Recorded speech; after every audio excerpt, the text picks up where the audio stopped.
भक्तगणों, आज महाभारत में आपको व्यास मैत्री संवाद में दान तप आदि की प्रशंसा की कथा सुनाऊंगा। आपको ध्यान प्रश्न है और चैनल को लाइक सब्सक्राइब जरूर करें।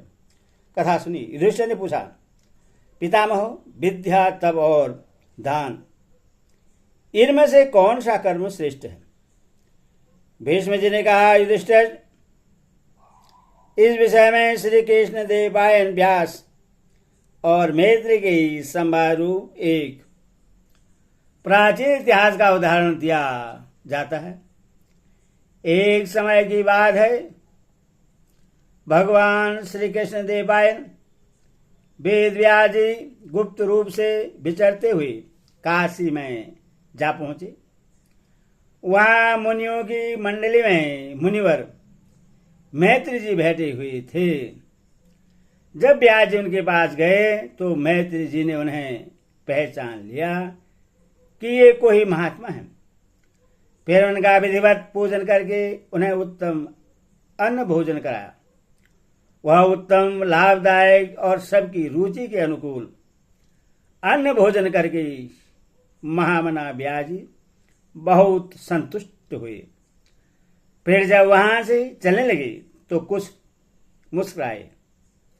उन्हें मुस्कुराते देख मैत्री ने कहा, धर्मात्मन, मैं आपको प्रणाम करके पूछता हूं, आपके इस प्रकार मुस्कुराने का क्या कारण है?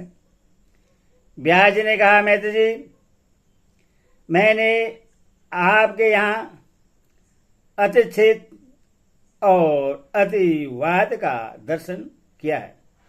अर्थात आपकी जो स्थिति है वह असाधारण कर्म के बिना प्राप्त होने वाली नहीं है, किंतु आपको वह सहज ही प्राप्त दिखाई देती है। यही जानकर मुझे विस्मय युक्त हंसी आई है। शास्त्र विधि के अनुसार दिया हुआ थोड़ा भी दान महान फल देने वाला होता है। आपने ईर्ष्या रहित हृदय से भूखे प्यासे प्राणियों को दान दिया है। मैं भूखा तथा प्यासा था। ऐसी स्थिति में मुझे अन्न देकर आपने तृप्त किया। इस पुण्य के प्रभाव से आपने महान यज्ञों द्वारा प्राप्त होने वाले बड़े बड़े लोगों पर विजय पाई है। अतः मैं आपके पवित्र दान से बहुत प्रसन्न हुआ हूं। आपका बल पुण्य का बल है और आपका दर्शन भी पुण्य का ही दर्शन है। इस दान रूप पुण्य के प्रभाव से ही आपके शरीर से पवित्र गंध निकल रही है। तात दान करना तीर्थ स्थान और वैदिक व्रत की पूर्ति से भी बढ़कर है। कितने पवित्र कर्म हैं, उन सब में दान ही सबसे बढ़कर पवित्र और कल्याणकारी है। आप जिन जिन विदग्धोत्तम कर्मों की प्रशंसा करते हैं, उन सब में दान ही श्रेष्ठ है। इसमें तनिक भी संदेह की बात नहीं है। दाताओं ने जो उत्तम मार्ग बना दिया है, उसी से मनुष्य पुरुष चलते हैं। दान करने वाला प्राणदाता समझे जाते हैं। उन्हीं में धर्म प्रतिष्ठित है। जैसे वेदों का स्वाध्याय, इंद्रियों का संयम और सर्वस्व का त्याग उत्तम है, उसी प्रकार दान भी संसार में अत्यंत उत्तम माना गया है। महामती, आपको इस दान के कारण उत्तम सुख की प्राप्ति होगी। बुद्धिमान मनुष्य दान करके उत्तरोत्तर श्रेष्ठ सुख प्राप्त करता है। यह बात हम लोगों के सामने प्रत्यक्ष है। आप जैसे लोग धन पाते हैं तो उससे दान और यज्ञ करके सुखी होते हैं। किंतु जो विषय सुखों में आसक्त हैं वे सुख से ही दुख में पड़ते हैं, और जो तपस्या आदि के द्वारा दुख उठाते हैं उन्हें दुख से ही सुख की प्राप्ति होती देखी जाती है। इस जगत में विद्वानों ने मनुष्य के आचरण 3 प्रकार के बतलाए हैं। किसी में पुण्य होता है, किसी में पाप होता है, और किसी में दोनों का अभाव रहता है। ब्रह्मनिष्ठ पुरुष का आचरण न पुण्यमय माना जाता है न पापमय। उनके कर्म में दोनों का ही अभाव रहता है। जो यज्ञ दान और तपस्या में प्रवृत्त रहते हैं वे पुण्य कर्म करने वाले हैं। जो प्राणियों में द्रोह करते हैं वे पापाचारी समझे जाते हैं। जो मनुष्य दूसरों के धन चुराते हैं वे दुख को प्राप्त होते और नरक में पड़ते हैं। मैत्री ने कहा, मुनि, आपने दान के संबंध में जो बातें बताई हैं वे दोष रहित और निर्मल हैं। इसमें तनिक भी संदेह नहीं कि आपने विद्या और तपस्या से अपने अंतःकरण को परम पवित्र बना लिया है। आप शुद्ध चित्त हैं, इसीलिए आज आपके समागम से मेरे लिए महान लाभ पहुंचा है। जब मैं बारंबार बुद्धि से विचार करके देखता हूं तो आप अत्यंत स्मृत तपस्वी जान पड़ते हैं। आपके दर्शन से मेरा अब अभ्युदय होगा। आपने यहां तक आने का कष्ट किया, इससे मैं आपकी कृपा समझता हूं तथा अपने स्वाभाविक कर्म को भी इसमें कारण मानता हूं। ब्राह्मण तत्व के 3 कारण माने गए हैं: तपस्या, शास्त्र ज्ञान और विशुद्ध ब्राह्मण कुल में जन्म। जो इन तीनों गुणों से युक्त है वही सच्चा ब्राह्मण है। ऐसे ब्राह्मण के त्रिवृत्त होने पर देवता और पितर भी त्रिवृत्त हो जाते हैं। विद्वानों के लिए ब्राह्मण से बढ़कर दूसरा कोई मान्य नहीं है। ब्राह्मण न हो तो यह सारा जगत अज्ञान अंधकार से आच्छादन हो जाए। किसी को कुछ सुख न पड़े, किसी को कुछ सूझ न पड़े तथा चारों वर्णों में स्थिति धर्म, अधर्म और सत्य असत्य कुछ भी न रह जाए।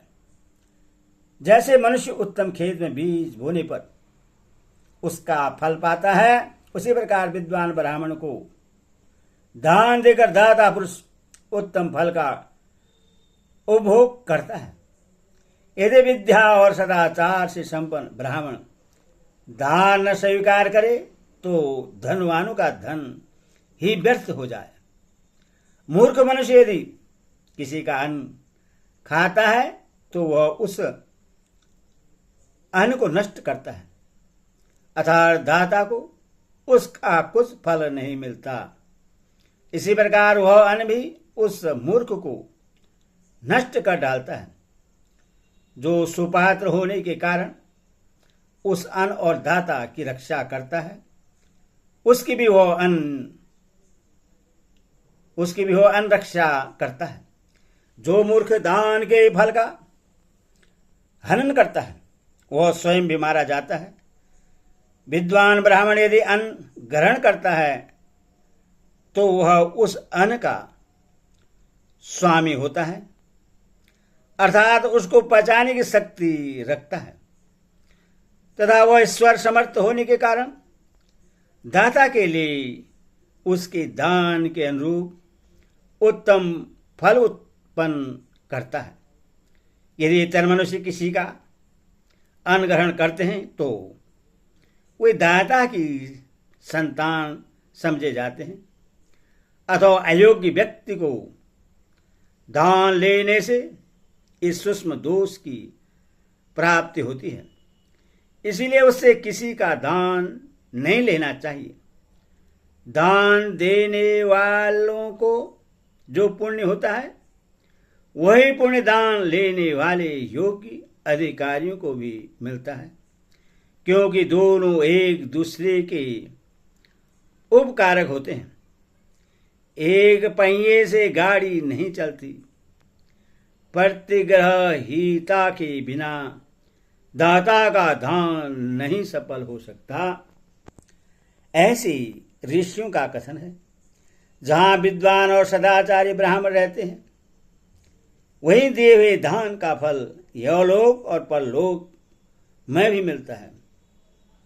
जो ब्राह्मण विशुद्ध कुल में उत्पन्न, तपस्या में लगे रहने वाले, दाता और अध्ययन संपन्न हैं, वही सदा पूज्य माने गए हैं। ऐसे सत्पुरुषों ने जिस मार्ग का निर्माण किया है उससे चलने वालों को कभी मोह नहीं होता। भीष्म जी कहते हैं, युधिष्ठिर, मैत्री के इस प्रकार कहने पर भगवान वेदव्यास बोले, आप बड़े सौभाग्यशाली हैं जो ऐसी बातों का ज्ञान रखते हैं। आपको इस तरह की बुद्धि भी सौभाग्य से ही प्राप्त हुई है। संसार के लोग उत्तम गुण वाले पुरुषों को ही अधिक प्रशंसा करते हैं। बड़े आनंद की बात है कि रूप, अवस्था और संपत्ति का अभिमान आपके मन पर तनिक भी प्रभाव नहीं डालते। इससे आप अपने ऊपर देवताओं का अनुग्रह समझिए। अस्तु, अब मैं दान से भी उत्तम धर्म का वर्णन करता हूँ। इस जगत में जितने शास्त्र और जो प्रवृत्तियां हैं वे सब वेदों के ही आधार पर कर्मश परिचालित हुई हैं। मैंने सुना है कि मनुष्य तप और विद्या से ही महान पद को प्राप्त होता है, तब के ही प्रभाव से वह अपने पापों का नाश करता है। पुरुष जिस अभिलाषा की सिद्धि के लिए तपस्या में प्रवृत्त होता है वह सब उससे तप और विद्या से प्राप्त हो जाती है। जिससे सहयोग होना, जिसको पराजित करना, जिससे पाना और जिससे टालना कठिन है, वह सब तपस्या से साध्य हो जाता है, क्योंकि तपस्या का बल सबसे बड़ा है। शराबी, चोर, गर्भ हत्यारा और गुरु की स्त्री से व्यभिचार करने वाला पापी भी तपस्या से तर जाता है, अपने पापों से छुटकारा पा जाता है। जो सब प्रकार की विद्याओं में प्रवीण है वही नेत्रवान है, और तपस्या चाहे जिस प्रकार का हो वह भी नेत्रवान ही समझने योग्य है। इन दोनों को सदा नमस्कार करना चाहिए। जो विद्या के धनी और तपस्वी हैं वे सब पूज्य हैं। ता दान देने वाले भी इस लोक में धन और परलोक में सुख पाते हैं। संसार के पुण्यात्मा पुरुष अन्नदान देकर इस लोक में भी सुखी होते हैं और मृत्यु के बाद ब्रह्मलोक तथा अन्य शक्तिशाली लोगों को प्राप्त करते हैं। दानी पुरुष स्वयं पूजित और सम्मानित होते हुए दूसरों का पूजन और सम्मान करते हैं। वे जहाँ जाते हैं वहीं सब लोग उनके सामने मस्तक झुकाते हैं। मैत्री जी, आप तरुण और व्रतधारी हैं, सदा धर्म पालन में लगे रहिए और गृहस्थों के लिए जो सबसे उत्तम एवं मुख्य कर्तव्य है उससे ध्यान देकर सुनिए। जिस कुल में पति अपनी पत्नी से और पत्नी अपने पति से संतुष्ट रहती हो वहां सदा कल्याण होता है। जिस प्रकार पानी से शरीर की मैल धुल जाती है और अग्नि की प्रभा से अंधकार दूर हो जाता है। उसी प्रकार दान और तपस्या से मनुष्य का सारा पाप नष्ट हो जाता है। आपका कल्याण हो। अब मैं अपने आश्रम पर जाता हूं। मैंने जो कुछ बताया है उसे याद रखिएगा, इससे आपका कल्याण होगा। हरि ओम।